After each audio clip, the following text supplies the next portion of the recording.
Already you can see that Trump's tariffs have led to the emergence of some new big truths about the world. Something very significant has happened since Trump began the tariffs 6 months ago. And the first big new truth to emerge is that Trump...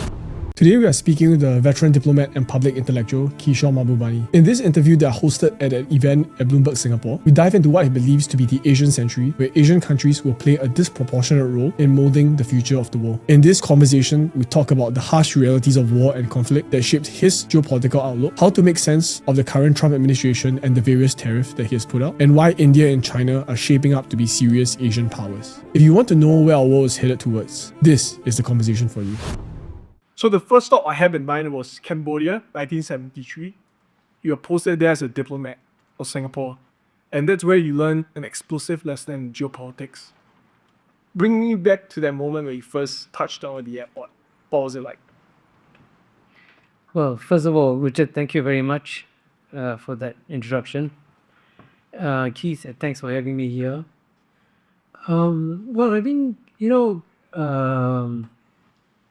The reason I went to Cambodia in 1973 is because I was the stupidest person in the foreign ministry.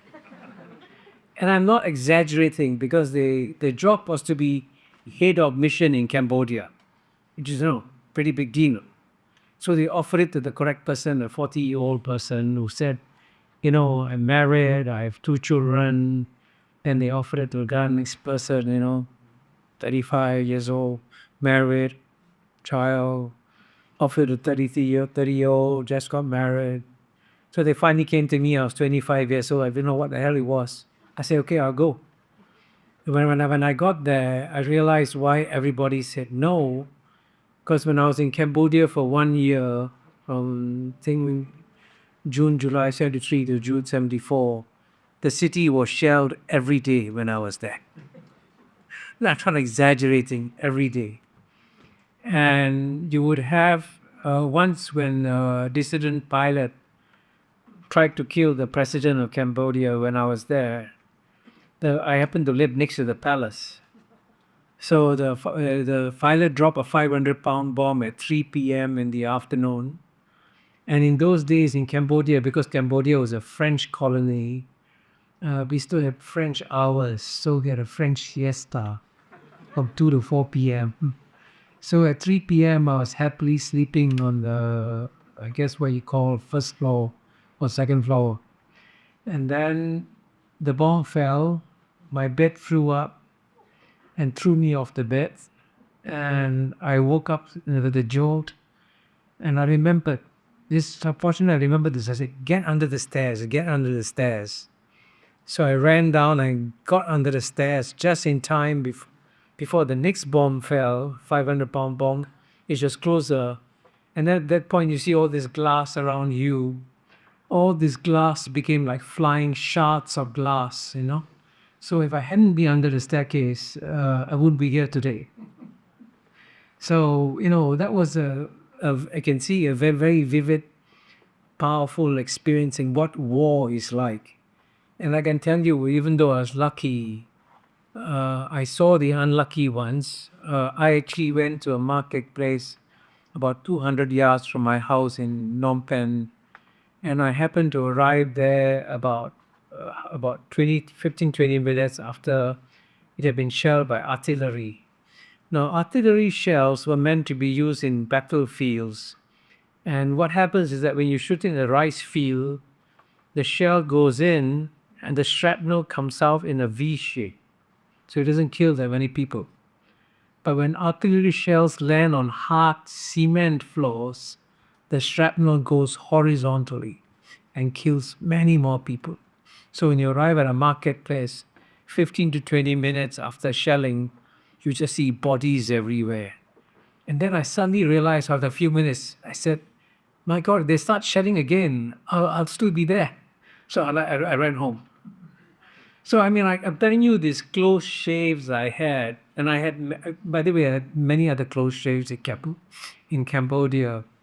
I think it was a very important developmental experience for me, because until you experience war personally, you don't know how destructive wars can be.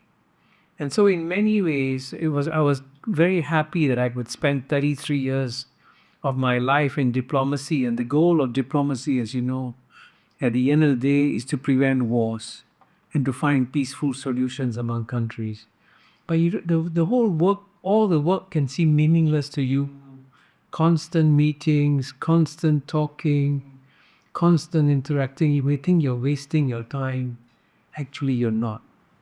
You're building the relationships which ensure that you understand each other better. And if you understand each other better, then the likelihood is that you won't avoid wars. If you run a business like me, you know how frustrating it gets to manage your money across multiple accounts and platforms. Now with Revolut Business, you can streamline everything into one business account that will handle all your business financial needs. Every month, over 20,000 new businesses join Revolut Business, and it's easy to see why. Whether you are a startup or scale up, Revolut Business is here to help you build your business better. Other than its beautifully designed card, here's what I really love about Revolut Business. With Revolut Business, I can handle over 25 different currencies at once in a single account. This means I get to store the transfers I receive in the same currency and exchange it only when I need to. I don't have to pay exchange fees during market hours within my money plan limits. And for a business that's operating out of Singapore but is truly global minded, that is a huge win for me. On top of that, what's amazing is that you can connect your accounting software like Xero directly into your Revolut Business account. This allows you to automate all your expense management and reconcile all your transactions. And for me, that's saying goodbye to a troublesome and nightmare-inducing accounting experience. From a basic plan to an enterprise level account, Revolut Business offers 4 different plans to match where you are at in your business journey. So if you are ready to control your business finances, you can sign up via this link, www.revolut.com/RB/TFR. Or you can visit the first link in my description to redeem your $50 welcome bonus. This offer is only available for new Revolut Business customers. Terms and conditions and end dates do apply. Once again, a big thank you to Revolut Business for sponsoring today's episode.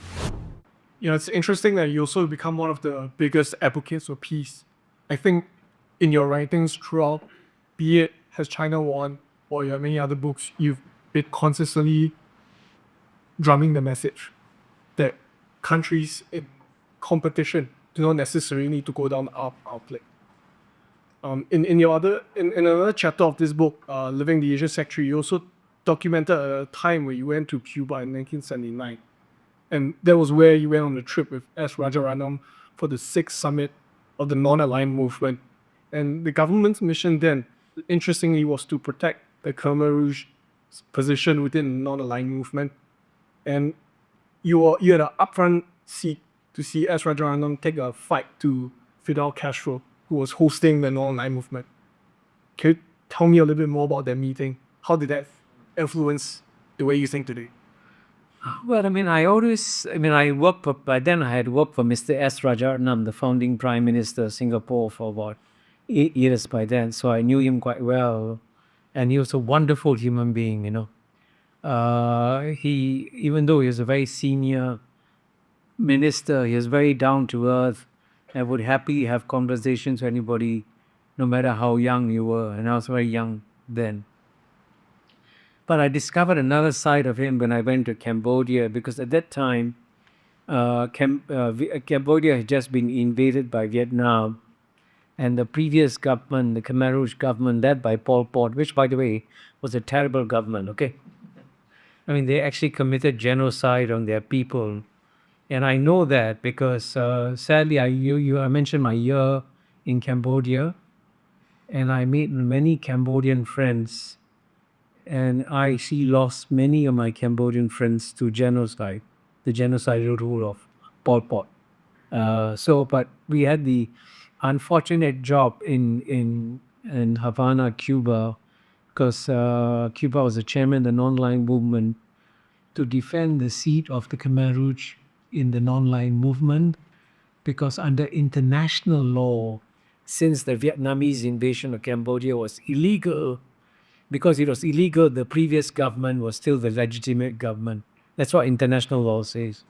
And that's why we defended the Khmer Rouge seat. But then I discovered that Cuba was, of course, supported by the Soviet Union, and we, of course, were being supported by the United States at that time. And the one thing I learned is that the Soviet side was very good at playing dirty tricks. So, for example, in theory, the Khmer Rouge government was the legitimate government. The delegation was not housed in the city. They were sent to a farm that was 30 miles away to stay in the farm. Can you imagine? They couldn't communicate with the other delegations as a result. Things like that. By the way, as a result of a fierce debate, at the end of the day, Fidel Castro, being a very wily politician, decided to pick a group of heads of government and couple of foreign ministers to discuss what to do about Cambodia. But he stacked the decks, and all the people in the room were friends of the Soviet Union. So Fidel Castro, Saddam Hussein, Bashar Assad, they were all there. And they were all speaking the pro-Soviet line and trying to beat up Singapore. So in that room, there was one junior foreign minister, Rajaratnam, fighting 10 to 15 heads of government. And I thought Rajaratnam would be crushed. I just couldn't believe how brave Rajaratnam was. Even though these were all senior and much more powerful figures than he was, he single-handedly fought 15 of them in a debate. And I can tell you, the only way you learn what it is, how it is like to survive in crisis, is to see these strong people not melt under crisis. And when you see that, you say, okay, this is what I need to do if I'm ever confronted in a similar position. And the sad part about Singapore is that very few Singaporeans know that we have had exceptional leaders, especially in our founding years. And having subsequently met so many world leaders, I can confidently say that Lee Kuan Yew, Goh Keng Swee, Rajaratnam were as good, if not better, than most of the world leaders I met. And that's one reason why I wrote this book of memoirs, because I wanted young Singaporeans to understand that actually the reason why you had all these gleaming skyscrapers around you and a per capita income, I just read today or yesterday that Singapore is now technically the richest country in the world, number one, with our per capita income. And we came from a position where it was $500 in 1965. So the gap from $500 to where we are today didn't happen by accident. It happened because you had literally, not metaphorically, literally geniuses running Singapore. And it's shocking that Singaporeans don't know that. They're not aware that the leaders were incredible geniuses. And in each of these three cases, they fought wherever they went against great odds and succeeded. And that's why watching Rajaratnam in Havana, Cuba, was one of the most amazing experiences in my life. I said, if you can replicate that kind of courage, then frankly, you can fight and win any battle in the world. So that's like the second lesson from your time maybe in the Northern Life, like going to Cuba and watching as Rajaratnam out front. It's really the importance of bravery, something that you don't talk about maybe in policy papers, you don't talk about in day-to-day life, but that's something that you saw up close, the Nile of Singapore. And I want to quickly move on to the third spot of the ball before we go into where we are today, because I think it's very important to understand what shaped your thinking. And then I'll leave the explosive questions to your audience again. The third case I want you to bring us is New York City in 1984. You were first posted there as our UN representative. This is where you got to see what it was like to live in the big jungle of geopolitics, as you would put it, and where maybe one of your first times where you really had a chance to participate thoroughly in a multilateral institution that's big, as comprehensive as the UN. I wanted you to help me understand, since stepping to New York City event till today? Have you become more disillusioned or more confident of the event? That's a very tough question. Basically, Uh, well, I mean, certainly 1984 was one of the most remarkable years of my life. I was then 35 years old, I think. And then the most shocking thing that happened to me was that I was asked to step into the shoes of Ambassador Tomiko.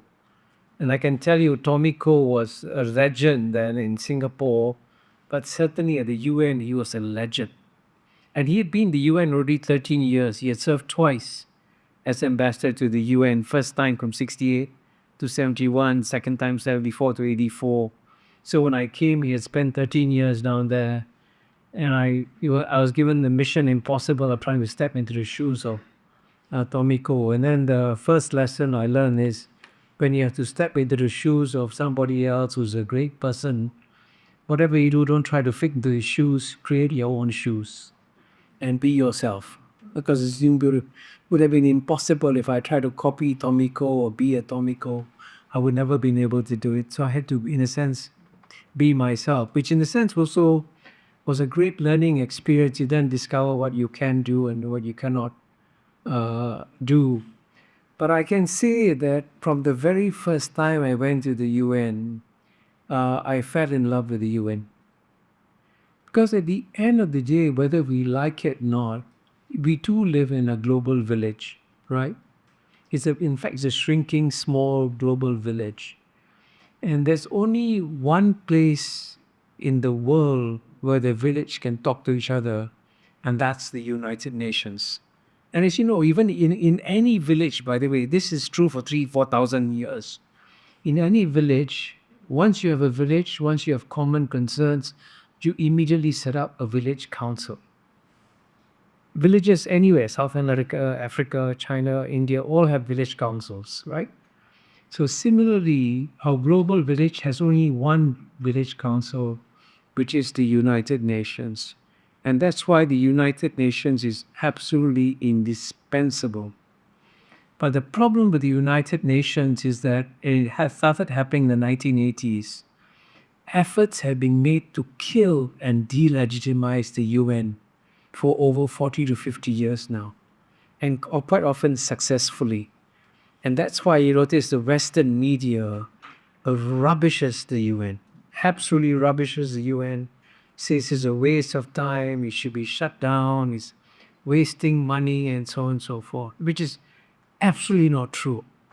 I mean, when you consider what is the size of the global GNP today, I don't have the latest figures.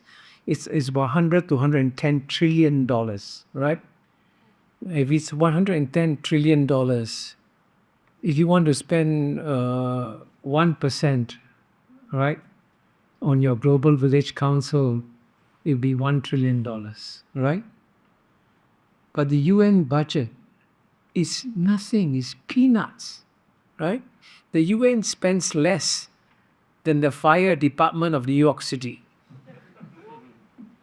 The fire department of one city spends more than the United Nations, which serves 8 billion people. That's absurd. So the fact that people complain about the UN wasting money, how can you be wasting money when there's a village council serving 8 billion people in a $100 trillion economy? And it's absurd that we're running down the UN. But you also realize why people are running down the UN, and it's at the end of the day, it's all about geopolitics. And the fact that the great powers of the day would resent the constraints that the UN put on them. And luckily for me, I think in my memoirs I describe it, I happened to meet somebody who was a director of national intelligence of the United States. And he became a dean, and when I was dean, we were attending a meeting. We were sitting together at the dean's wing in the bus, side by side. I remember the conversation vividly. So we were discussing the UN, and I explained why the UN is important. And this director of national intelligence was very honest with me. He says, Kishore, I can understand why Singapore, as a small state, likes the UN, because the United Nations amplifies the voice of small states, which is absolutely true because it's one country, one vote. And in the UN, when you can go to the podium and everyone speaks equally. So a small state has as much time as China, which has got 1.4 billion people. So it's good for us. But then he said to me very honestly, he said, Kishore, for United States, the United Nations constrains American power. And that's why we don't want to see a strong United Nations. And he was so honest. And he was right. So it is when I hear Singaporeans mouthing the rhetoric of Western media, which reflects the geopolitical interests of a great power, I think Singaporeans have lost their common sense. That you're repeating the propaganda of a great power. When you live in a small state, your interests of living in a small state are the exact opposite of interests of great power. Why are you the running dog of a great power? Which is what Singaporeans do when they rubbish the UN, not realizing that they're going against their own interests, you see? But the Western media is so powerful. The delegitimization of the UN is so deep that it's very difficult to persuade Singaporeans that every Singaporean should love the United Nations as much as I still do. So it's clear that you're not disillusioned. So I guess that's a good thing. I guess the meta lesson across the 3 little episodes that we just recapped is, I think you just highlighted the uneasiness, the tension that we have to balance as a small state between our ideals and the harsh room of geopolitics. So maybe what we'd like to do is pick your mind a little, help us to understand where the world's headed towards. There's this wonderful Bloomberg visual that I've been tracking. It's the only reason why I pay the expensive subscription, I would say. Like maybe 50%. But this beautiful visual, it tracks the effect of President Trump's tariffs on every nation. So if you have a Bloomberg subscription, you click on it, it visualizes everyone. Like I think from Angola all the way to Zimbabwe, everyone, right? And then you can click on the visual, it further goes down to maybe the estimated trip volume and the amount. And one of the interesting things that I've been following is that we've seen that he really went on this full-on assault on trade. And now we know that he wants to put additional tariffs. So I think the Bloomberg team has more to do now. He's thinking of putting more tariffs on semiconductors, pharmaceuticals, critical minerals, lumber, heavy trucks, and commercial aircraft and engines and things like that. And maybe from my perspective as mainly just observers, that it's clear he wants to bilateralize trade so that America, as you said, the great power, has higher leverage. And it's clear to us, maybe as Singapore, it's a trade-dependent country. The ideal of a time where trade was depoliticized is maybe over. I guess the question that I wanted to ask you was, do you think this attempt at maybe pushing or prioritizing the US and really destroying attempt to kind of limit the global trade rules that we become accustomed with, is this something that's going to stay in the long term beyond his term of service?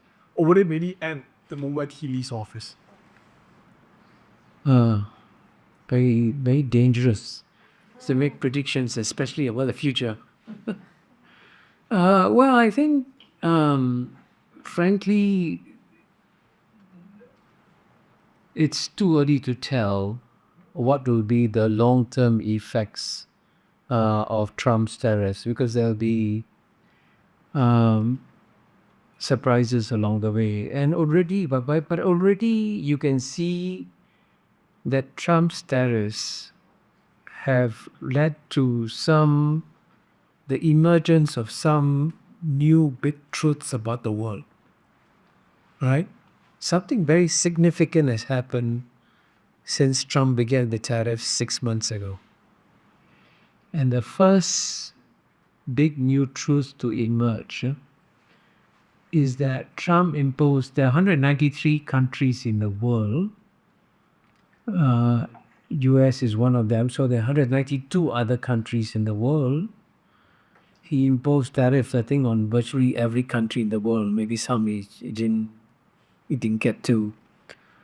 But out of the 192 countries, only one retaliated. China. Only one. And initially, it's true, President Trump thought, okay, I'll crush you 35%, 55%, 95%, 145%.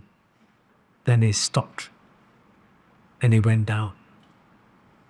And then you notice that the tone about China changed completely. Because the Chinese, and this is my, how to say, many people think I'm pro-China,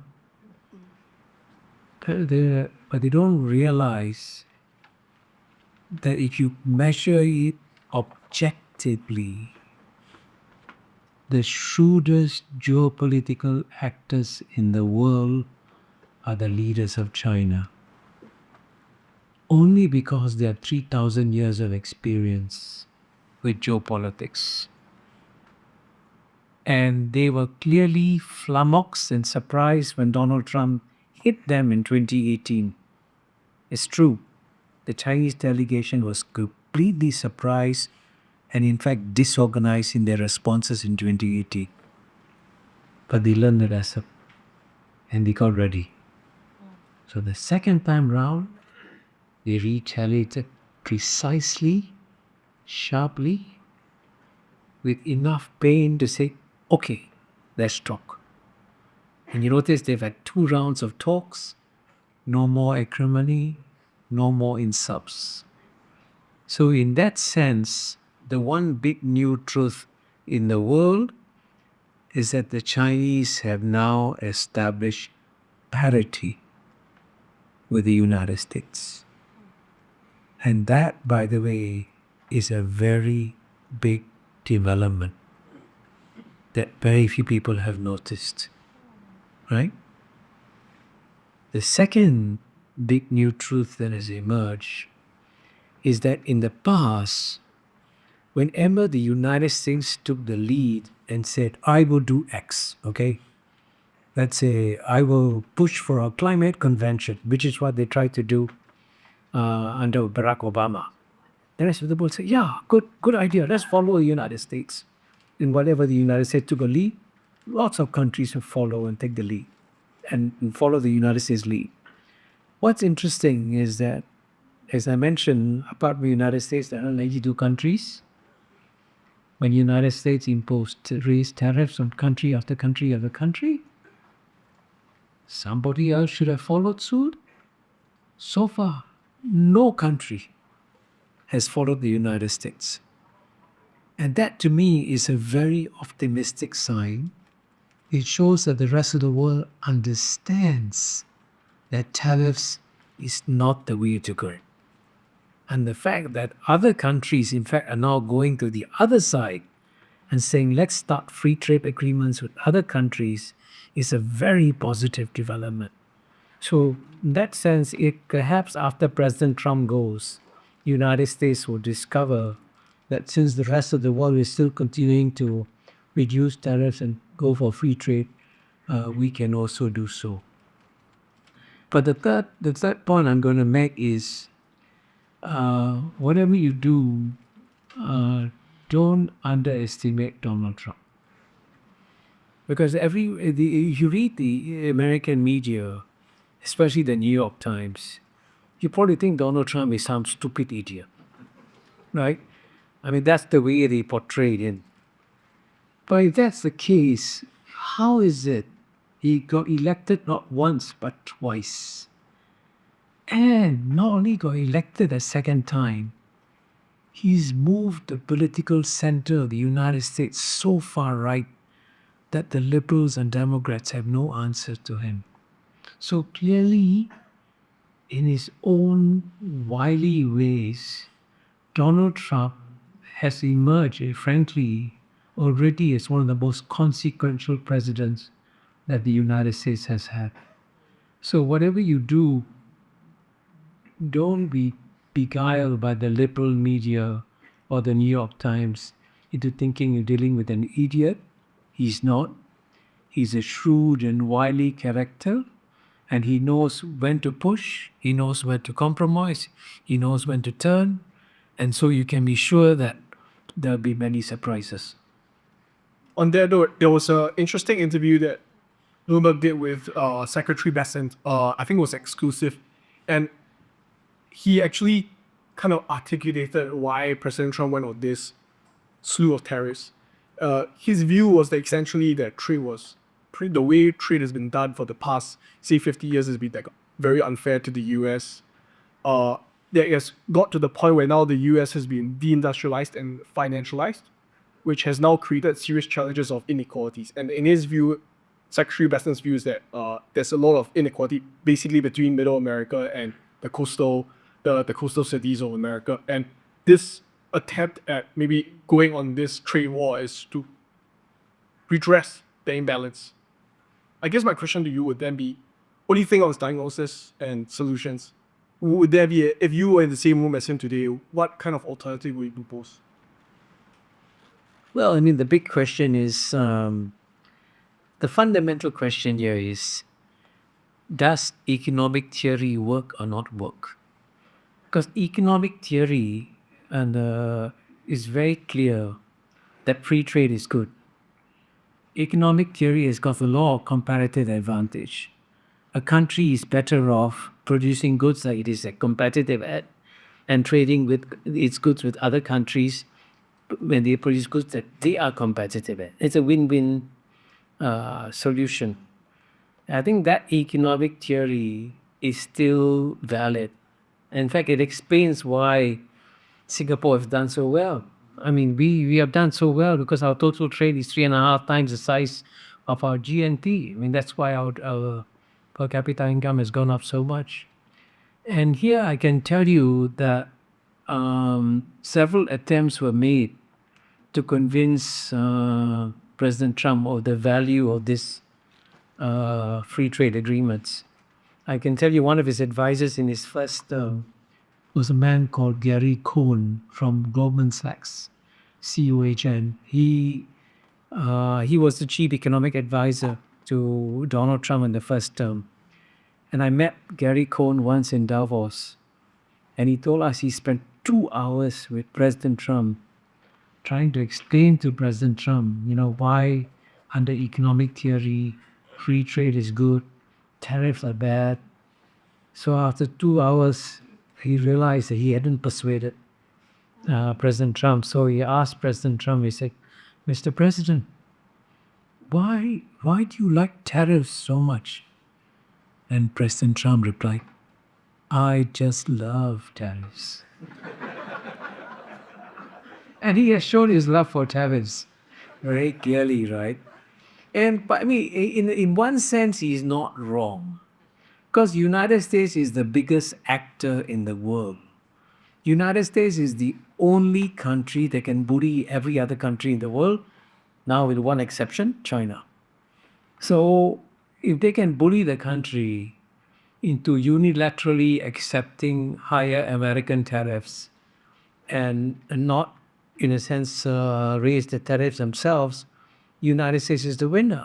So, for example, the only other power that is the same size and strength as China, because the combined GDP of the EU is exactly the same as China. So the European Union, in theory, could have done as well as China and negotiated from a position of strength and said, okay, if you do this to me, I'll retaliate. But as you know, the European Union didn't retaliate. And the European Union, for whatever reason, and I'm not the one saying this, there's a very famous American writer, her name is Susan Glasser, and she wrote an article in the New Yorker which you should all read. Glasser is Glasser, Google and read the essay. She said the European Union has now decided to carry out a strategy of self-abasement. Self-abasement is a sophisticated way of saying a strategy of kowtowing. So the European Union so the Chinese have been standing firm, the European Union has been kowtowing, and as a result of which the European Union has been slapped left, right, and center. Right? So in that sense, Donald Trump is right. If he raises the tariffs, other countries kowtow to him. Which is why, by the way, the interesting thing is this. There's now one other country that is emerging that is showing it won't kowtow to United States. Which country is it? India. It's interesting. In theory, the Indians should be doing exactly what the Europeans are doing, dashing to Washington, D.C., and do what the former Dutch Prime Minister did and say, Trump is like our daddy. I mean, it's actually quite shocking for a former Prime Minister of Netherlands, which is a serious country, okay? It's not a banana republic by any means. But for the Prime Minister of a country, and by the way, to be fair, I met Mark Rutte. I've had conversations with him. He's a very intelligent man, very powerful man. But for someone like him to say publicly, Daddy Trump knows best, I mean, I never thought I would live to see that day. But that is an example of how Trump's tactics sometimes work. But this is where you're going to discover which are the countries that are equally, the countries that are standing out to the United States, frankly, are now very few. Is China, Russia, India. 3 countries. Everybody else, okay, we will accept this. So in that sense, Trump's tactics make sense. They work. He's negotiating deals that are one-sided, that are to the advantage of the United States, and says, if I can get away with it, I'll do it. Yeah, I got one last question before we open to the floor. So if you want, you can get ready or vocal cords. It's interesting that out of the 3 countries, 2 of them are Asian, and you're one of the proponents or big modern proponents of this Asian century. And I know you had this book, The Asia 21st Century, that has been downloaded millions of times. And in it, you highlight how well a lot of these Asian countries have been doing, especially with dealing with things like pandemics. There have been criticisms of it. So, famous example is someone your former colleague Bilahari Kausikan talks about. He says that if you have this idea of this Asian century, often conceives of the Asian century as the recovery of Asia's historical place in the world prior to the contact of the West, which echoes the Chinese line of rejuvenation, and perhaps it ignores or underplays the profound changes to the West and Asia brought on each other through centuries of interaction. I guess the fundamental question that I think many of us would be interested in is, what does the Asian century today still look like? Are you still very bullish that this will be the Asian century that you look forward to? Well, fortunately, most of the world seems to agree with me. Because I can tell you this, I mean, you mentioned the book, The Asian 21st Century. It's published as an open access book. So you can all download it for free, by the way. And when it came out in January 2022, I spoke to the publisher, Springer Nature. It's published by a German publisher. And I asked, his name is Stefan von Holzbrink. So I said, Stefan, what's your target when you launch an open access book? He says, when you launch an open access book like this, is a book of essays. If you get 20,000 downloads, it's a very good result. So our target was 20,000 downloads. But as of today, there have been, instead of 20,000 downloads, there have been 4.14 million downloads in 160 countries. That's what he called exceeding the target. So if 4.14 million people download the book in 160 countries without any advertising, by the way, it's a free book. You can't advertise. You make no money on the book. So no advertising, no marketing, and that's what happens. So it shows you that the thoughtful minds in the world have realized that the 21st century will be the Asian century. And by the way, the Prime Minister of India, Prime Minister Modi, has spoken about the Asian century too. And here if you want to have one statistic that illustrates how it will be the Asian century, just remember in 1980, which is only 45 years ago, the combined GNP of the European Union was 10 times bigger than China. 1980. Today, as I told you earlier, China, EU, same size. By 2050, the EU will be half the size of China. Now, I can tell you when future historians look at our time, this is amazing. In one human lifetime, 70 years, 1980 to 2050, EU went from being 10 times bigger than China to becoming half the size of China. These sorts of structuring changes don't happen often in history. And you can give you lots of other comparisons too. As you know, 100 years ago, 100,000 Englishmen could effortlessly rule over 300 million Indians. Think about it. 100,000 Englishmen. Today, if the British send 100,000 Englishmen to India, what do you think will happen to them? They'll be massacred alive. But look, again, as recently as 2000, the British economy was 2 or 3 times bigger than India's.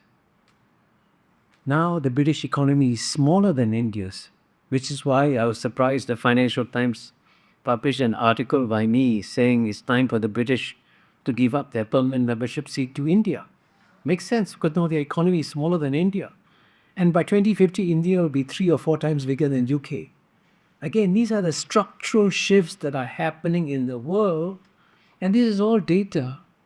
But more than data, because the thing about Singapore is that even though we are technically in Asia, we are still by far the most westernized city in Asia. So we tend to absorb these Western perspectives, and we don't realize how much the world around us has shifted and changed dramatically. And I can tell you, as someone who, by the way, in my case, I'd actually traveled the entire journey because, again, if you look at my memoirs in chapter 1, I described how when I went to school in Singapore at the age of 6 or 7, reading British textbooks, I began to believe that I, as an Asian with a brown skin, I was intellectually, culturally inferior to the white men. I actually believed it in my brain. And so for me to have traveled from a time when I believed that the white man was superior to a time when I realized, oh, the white man is equal to all of us, to a time where now it shows that Asians are outperforming the Westerners in many areas. It shows you how much the world has changed. And we are actually living in a time of massive changes. And I'm actually astonished that many Singaporeans are not aware that in geopolitical terms, one of the most exciting times in 2,000 or 3,000 years of human history is now what is happening now. The massive shifts that are happening now.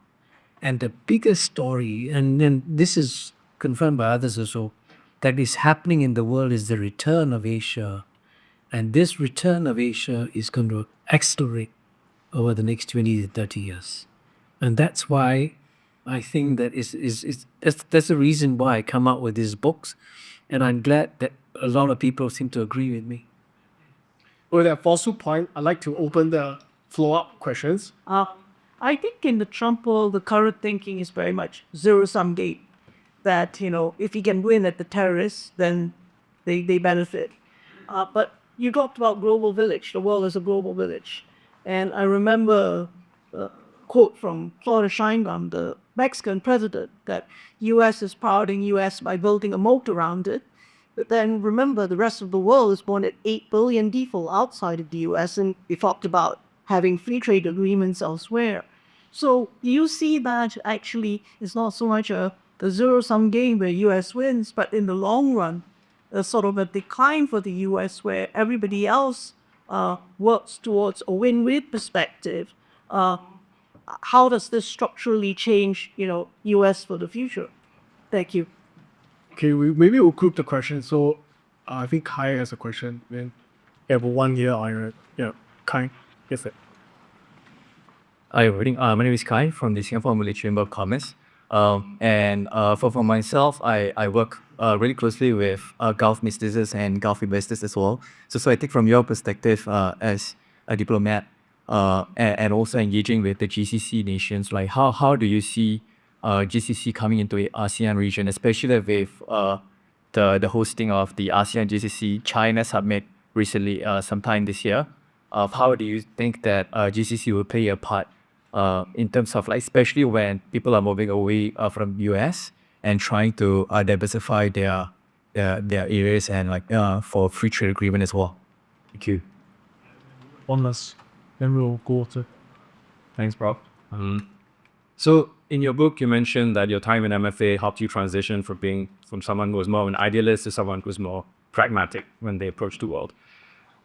And true to form, you've given a very pragmatic kind of analysis of how the US-China relationship is going. But when you speak about the UN, I think I still hear the idealist. So moving forward, it's a new world. Things are changing. Times are changing. Will this pragmatic approach still serve Singapore, or is there room for a more idealistic approach moving forward? Okay, we'll go with then after we'll go for Nara. We'll answer the three questions. United States of America. And the thing about the United States is that it is capable of making dramatic changes, you know. So, for example, I mean, if you had asked me in the year 2000, would Singapore have an Indian prime minister first, or will the US have a black president first? I would have said Singapore would have the Indian prime minister first. But guess what? United States surprised all of us by having a black African American president first. So United States is a country that is constantly changing, you know, and constantly evolving. And in many countries, when you have chaos, it weakens the countries. So China, for example, cannot handle chaos. But in the case of the United States, the chaos strengthens the country. There's a kind of a Darwinian process of selection within the United States, which is quite amazing. And therefore, I would say that United States can change, adapt, and once again, connect with the rest of the world. That can happen in swings. So I won't be surprised if it comes back to the rest of the world. Your question about GCC, I think the GCC countries, overall, I would say are fairly shrewd actors on the world stage today.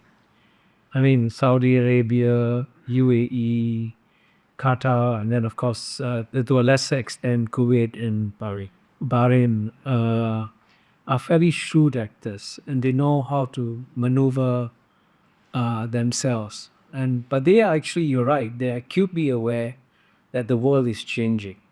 And that's why, if you notice, the Saudi Arabians visited China, and the President Xi went to Saudi Arabia. So they are trying to edge their bets by working with all the parties. And certainly, for one thing, I told the GCC countries, they should pay more attention to ASEAN. Because at the end of the day, ASEAN also has done very well. I mean, in the case of ASEAN, in the year 2000, Japan's economy was 8 times bigger than ASEAN. Now Japan is 1.1 times bigger than ASEAN, and very soon by 2030, ASEAN's bigger than Japan. So the one regional organization that the GCC doesn't pay enough attention to is ASEAN. So I would say I would encourage GCC to do more with the ASEAN countries. On the point about idealism, actually, you're right. I love the United Nations as a matter of principle, but I also believe that the world is going to definitely shrink even more. Because you notice that even the last few decades, whenever you have a major crisis, it spreads around the world very fast. The global financial crisis started in the United States, and the whole world was affected. COVID began in China, the whole world was affected. So we do live in a small, interdependent global village. So if we do, whether we like it or not, we have to collaborate. And because we have to collaborate, we have to create an organization like the United Nations, I guarantee you this, if today you ask the 193 countries in the world to sit down and negotiate a new United Nations Charter, it will not be as beautiful and as inspiring as the 1945 UN Charter that has been done. And remember, at the end of the day, the primary goal of the UN, and it says in the first paragraph in the preamble, saying something like, determined to prevent the scourge of war, right? So the world, in 1945, the world had seen two world wars, World War I, World War II. So the primary goal of the UN was to ensure that there be no World War III. Guess what? It succeeded. So far. So You had two world wars in 1914 and 1939, so a gap of 25 years.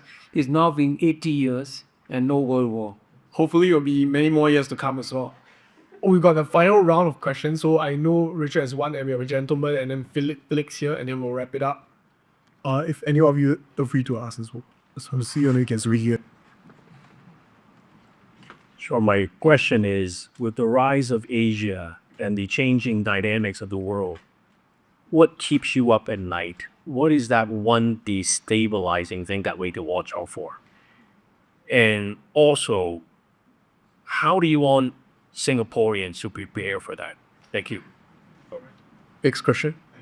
I think a lot of our audience here are more interested about Trump's tariffs.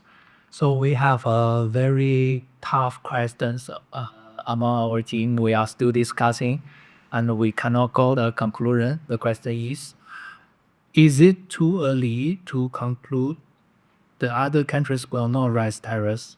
Because the United States is the largest supermarket, and while China is the largest producer.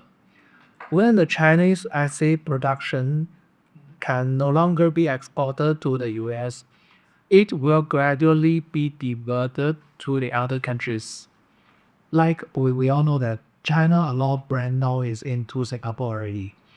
And in this half years, a lot of milk tea shops has shuttered because of Mixue and a lot of Chinese brand. And other countries may, in order to protect their domestic businesses, they raise the import tariffs on barriers. Could this be a possibility within the next 1 to 3 years? Thank you so much. Yeah, Kishore, thanks for the talk. My name is Felix, and my question is a young Singaporean in my late 20s. Is that, how should young Singaporeans really think about the world? You said we're the most westernized, country in Asia. How should we educate ourselves more and have a more global perspective? What are some of the actions that we can take? All right, anyone got one last question I can squeeze in? We thought, hold your peace. All right, I've got one last one. All right, I think we have to hold our peace until it. Professor Mahbubani, and the whole world's now got tariffs. How would the American people not have to pay more price and suffer inflation? So some way you'd have to balance the revenue that the government is collecting versus the more price the American people are paying. So where will it land?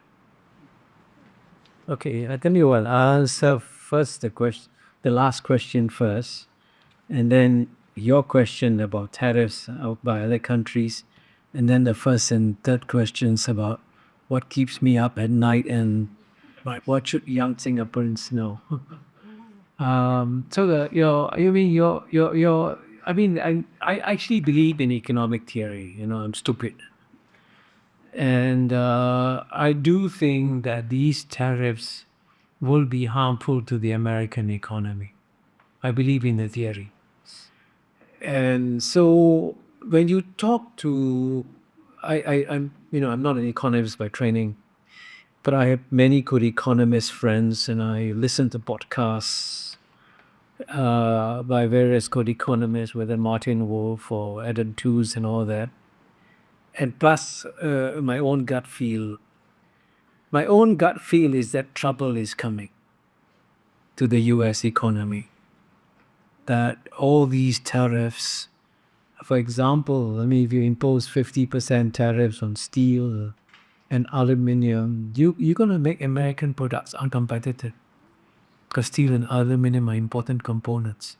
So the economic theory will begin to bite and there will be trouble coming. But we'll find out, I think, in 6 months or 12 months. And the more well-informed American friends of mine are also telling me that they smell trouble coming as a result of the tariffs. Your question about other countries raise tariffs, I think certainly, by the way, you're allowed under WTO rules, by the way, if you get a sudden surge of imports that are destabilizing, WTO rules allows you to raise your tariffs temporarily to protect yourself from the sudden surges and so on and so forth. And then you can also take the case to the WTO courts and settle it if you can. But in the long run, if the Chinese keep on, for example, to be clear about this, if the Chinese keep on subsidizing, say, solar panels for the rest of the world, and if the Chinese are losing money in doing so, in some ways the Chinese are doing a very good thing because it's far more important for humanity to fight climate change. And one of the best ways to fight climate change is through clean energy. And if Chinese sell you solar panels below cost, they are actually providing a gift to humanity. So, but at the end of the day, even China doesn't have unlimited resources. China cannot keep on subsidizing products. At some point in time, they also have to pay attention to market discipline in these areas. So I think there are always short-term bumps along the way. But over the long run, I do think that at the end of the day, China you'll export more, but you'll also import more. And remember, it's also in China's interest at the end of the day to see the rest of the world succeed economically. Because unless the rest of the world succeeds economically, they cannot be a market for Chinese products. And remember, one of the most amazing statistics of our time is that in the year 2000, China's share of global manufacturing was only 5 or 6%. By 2030, China's share of global manufacturing will be 45%. Again, I can tell you this, these sorts of structural shifts don't happen in history. Okay, we are living in remarkable times. For this to happen in 30 years is absolutely amazing, right? And that's why the times we live in are so dramatic. Now, about the question of what keeps me up at night and the question for the young Singaporeans, I would say that the one thing that troubles me the most or worries me the most is that young Singaporeans take it for granted that Singapore will succeed, no matter what. But they don't realize that unless they understand how Singapore got to where it is today, they will lose everything. And that's what keeps me up at night, And I know from personal experience that young Singaporeans are not interested in finding out about the past. And I say this because, when I came out with this book, Living the Asian Century, that my target audience was the young Singaporeans to say, hey, listen, you guys, you have no idea how amazing Lee Kuan Yew, Goh Keng Swee, and Rajaratnam were. And believe me, they hadn't been amazing, we wouldn't be sitting where we are today. But if you do not know that they were amazing, then you assume that this is natural. This is not natural. Yesterday I flew home after spending 3 days in Timor-Leste. Timor-Leste is one of the new countries in the world, right? They have two wonderful leaders, by the way, Senana Gusmao, the revolutionary fighter, and then my host, the president of Timor-Leste, Jose Ramos Horta. And 50% of the population is struggling to find means to have sufficient nutrition. 50%, right? And that's what, in some ways, where Singapore goes. I mean, I was put on a special feeding program when I was 6 years old because I was technically undernourished. Then I quickly, now, I can see I'm overnourished. So, but it's very important for young Singaporeans to understand very deeply the deep DNA of Singapore. This deep DNA of Singapore comes from the exceptional wisdom of Lee Kuan Yew, Goh Keng Swee, Rajaratnam. Today we have a situation when returning scholars, Singapore scholars, when they come back from graduation and the Public Service Commission asks them, "What do you think of Goh Keng Swee?" The scholars say, "Who is Goh Keng Swee?" I mean, that's absolutely amazing. They don't even know who Goh Keng Swee is. And if you didn't have Goh Keng Swee, Singapore wouldn't have hundreds of billions of dollars in reserves. Right? They should have given these scholars in the first place. PSA and a stick. Cut their pile, alright, yeah. No, but it's not. But you see, that's what. So unless you can persuade the young Singaporeans that you are actually now standing on top of a tall ladder that was built for you or someone, and unless you understand how that ladder was created, you will dispose of that ladder, and then you'll be in deep trouble. So what do we do?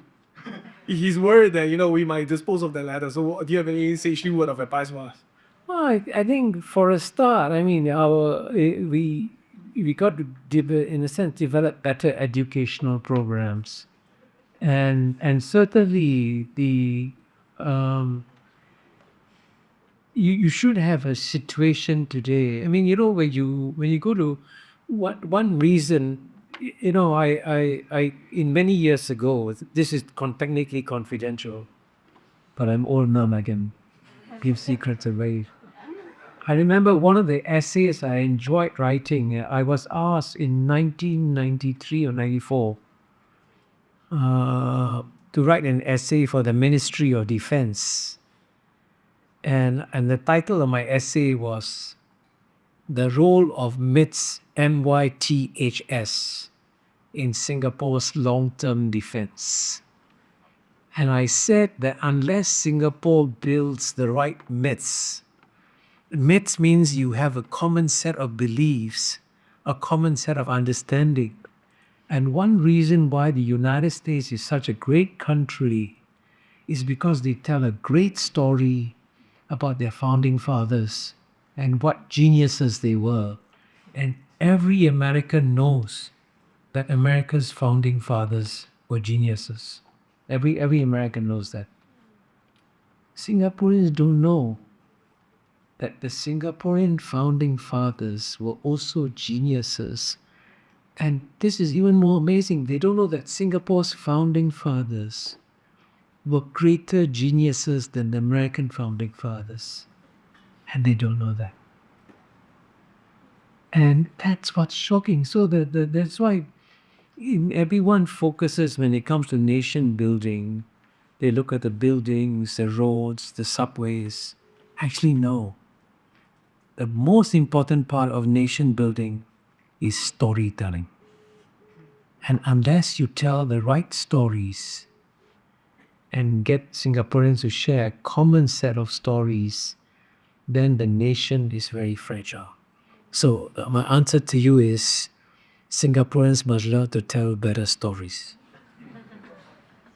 And on that optimistic note, we'd like to thank Prof Kishore for coming on. And thank you for waking up America. Thank you. Thank you for listening to today's episode. If you are watching this on YouTube, please consider subscribing and turning on notifications for whenever new episodes are out. If you're on Spotify or Apple, it would help us greatly if you could leave a 5-star review on those platforms. Once again, thank you for tuning in to the Front Row Podcast.